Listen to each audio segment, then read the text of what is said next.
Bonjour à tous, donc dans cette nouvelle vidéo, on va continuer le cours sur les densités de probabilité, on va parler un peu de l'espérance. Alors, l'espérance, qu'est-ce que c'est? Pour les variables aléatoires, l'espérance d'une variable aléatoire, c'est la valeur moyenne prise par cette variable quand on considère un grand nombre de réalisations. Donc par exemple, quand on regarde on avait l'habitude avec la loi binomiale, quand vous regardez une loi binomiale, si vous répétez un grand nombre de fois un tirage de loi binomiale, le nombre moyen de succès obtenus, c'est NP, hein, c'est ce qu'on appelle l'espérance de la variable aléatoire. Alors, donc ça c'est pour les variables aléatoires binomiales. De façon plus générale, quand vous avez une variable aléatoire discrète, c'est-à-dire prenant des valeurs isolées, x1, x2, xn, avec des probabilités respectives P1, P2, Pn, quelle est l'espérance? Je vous renvoie à votre cours de première. La formule, c'est E de x, l'espérance. Tout simplement, on multiplie chaque valeur, x1 par sa probabilité, x1 P1 plus x2 P2 plus xn Pn. Voilà. Ce qu'on note parfois, ceux qui utiliseront ça l'année prochaine, autant vous y habituez tout de suite, on la note avec le symbole sigma, pour dire somme des xi pi, hein, x1 P1 plus x2 P2 plus 3 petits points xn Pn. On dit somme des xi pi pour i égale 1 à n. Voilà.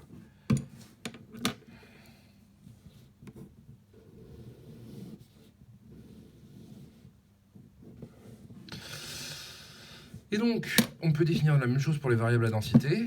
Donc, en fait, l'idée, c'est de multiplier les valeurs par leur probabilité et de sommer. Bah voilà, on fait un peu pareil avec pour les variables aléatoires à densité. Tout simplement, vous multipliez, vous voyez, c'est somme des xi pi, bah on fait x f de x, on multiplie la variable par la fonction, et on somme, c'est-à-dire qu'on fait l'intégrale, soit de a à b, dans le cas d'une variable aléatoire sur un intervalle borné, soit dans le cas où l'intervalle est non borné, i égale 1 plus l'infini, on regarde, on fait la même chose sur un intervalle borné, et on fait tendre la borne supérieure vers plus l'infini. Voilà. Donc limite de lorsque b tend vers plus l'infini, de intégrale entre a et b de xf de x dx. Donc vous voyez, pour calculer une probabilité, on faisait l'intégrale sur un certain intervalle. Pour calculer l'espérance, vous faites l'intégrale sur tout l'intervalle de définition de la fonction multipliée par x. Alors, et attention, donc, ça existe toujours, ça marche toujours. Ça, par contre, ça marche pas toujours. Voilà, le seul exemple concret qu'on verra, ça marche. Donc, on va faire tout de suite les exemples sur les cibles. Ça devrait vous allez comprendre ce qui se passe. Voilà. Donc, voilà. Alors, calculer l'espérance pour chacune des trois cibles de l'activité, interpréter le résultat. Alors, si on regarde les trois cibles.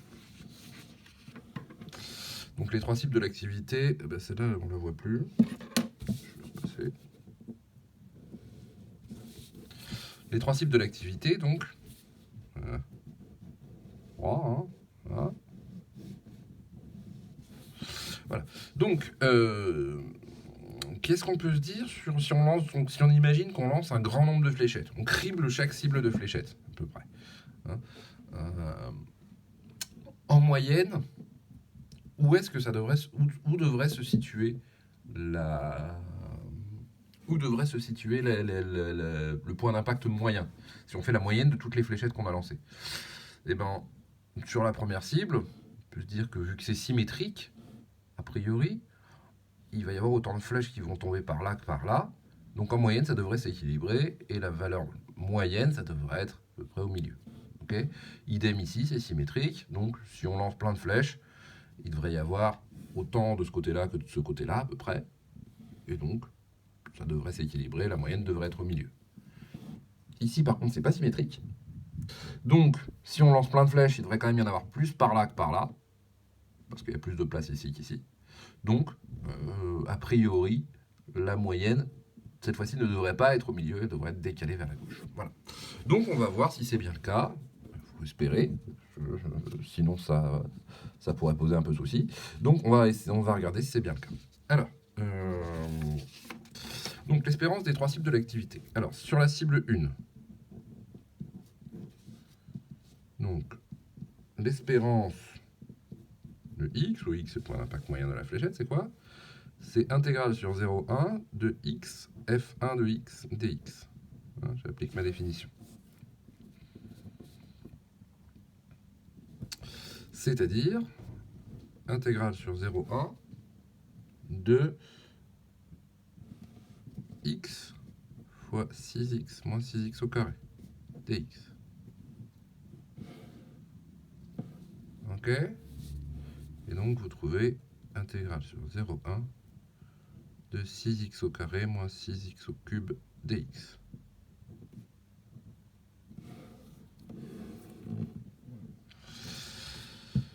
Alors, donc, il s'agit de le calculer. Alors, qu'est-ce que c'est que la primitive? 6x au carré, primitive de 6x au carré, eh bien, on avait vu déjà que c'est que 2x au cube, ça marchait.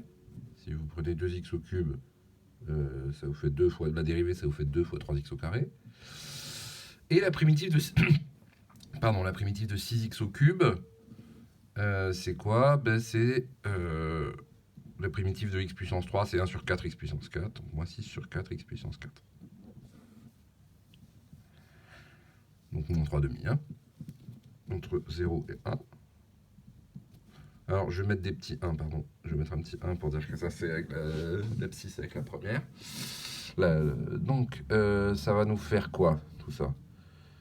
Ça va nous faire la valeur en 1, c'est-à-dire 2 fois 1 au cube 2, moins 6 quarts, c'est-à-dire moins 3 demi,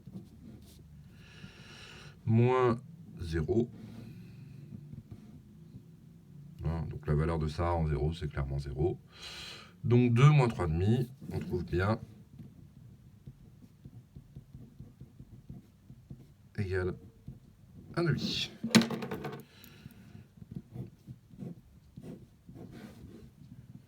Donc notre intuition est vérifiée, c'est bien, en moyenne, ça tombe bien au milieu.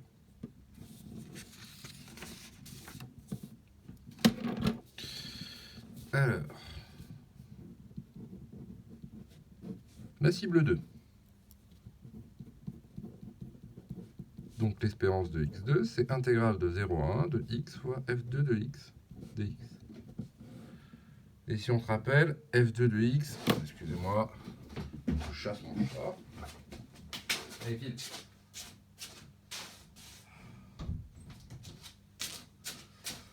Pardon, les inconvénients du direct. Donc c'est la f2 de x, c'était quoi? Bah, c'était tout simplement la fonction constante égale à 1. Donc x fois 1, ça fait x. De x dx. Bon, et ben,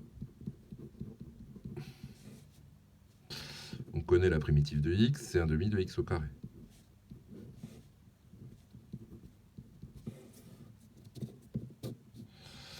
Donc ça fait 1 demi de x au carré entre 0 et 1, ce qui vous fait 1 demi moins 0.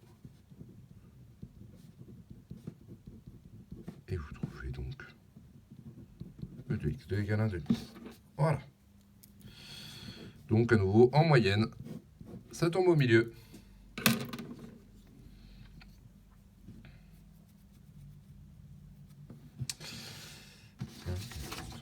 On vérifie à nouveau, notre intuition est vérifiée avec cette cible-là. Clairement, si on lance un grand nombre de fléchettes, en moyenne, ça va s'équilibrer et tomber au milieu. Alors, avec la cible 3. Donc, la seule qui n'est pas symétrique.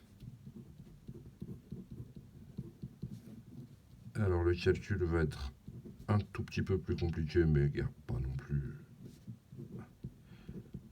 non plus inaccessible. Donc, x, ça fait xf3 de x dx, c'est-à-dire intégrale sur 0,1 de x fois 3 demi de x au carré, moins 3x plus 2 dx.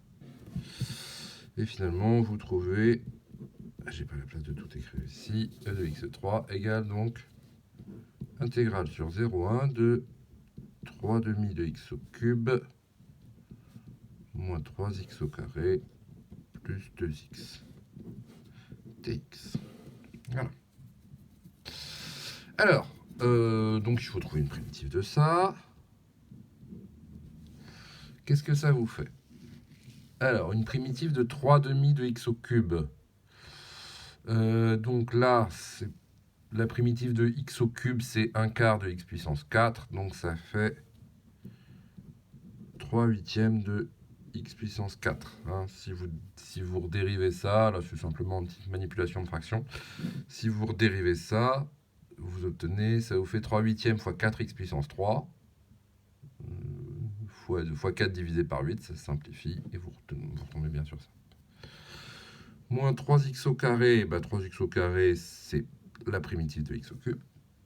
Sa primitive, c'est x au cube, ça c'est exactement la dérivée de x au cube. Plus 2x, x au carré. 0,1. Et donc ça nous donne 3 huitièmes, moins 1, plus 1, moins la valeur en 0, qui vaut clairement 0. Hein. Ça, c'est la valeur en 1, la valeur en 0 est clairement 0. Et donc, finalement, vous obtenez que l'espérance pour la troisième valeur, la troisième cible, c'est 3 huitièmes. Le point d'impact moyen de la fléchette, si on lance un grand nombre de fléchettes avec cette cible, le point d'impact moyen, pardon, je vais recentrer tout ça, le point d'impact moyen, ce sera donc 3 huitièmes. Okay. Donc, notre intuition est vérifiée. Donc 3 huitièmes, ça fait environ, ça fait même pas environ, ça fait 0,37, 38 à peu près. Donc voilà, par là. Bon, ouais, ça paraît correct. Hein. Ça paraît correct. Voilà. Ok. Donc voilà, 3 calculs d'espérance qui vous montrent à quoi ça correspond et comment on fait. Il suffit de calculer une petite intégrale. Alors, ce sera pas toujours facile à calculer, on verra un exemple de calcul un peu plus velu, mais voilà, donc c'est comme ça qu'on calcule une espérance. Voilà, merci beaucoup, et on se retrouve pour une vidéo sur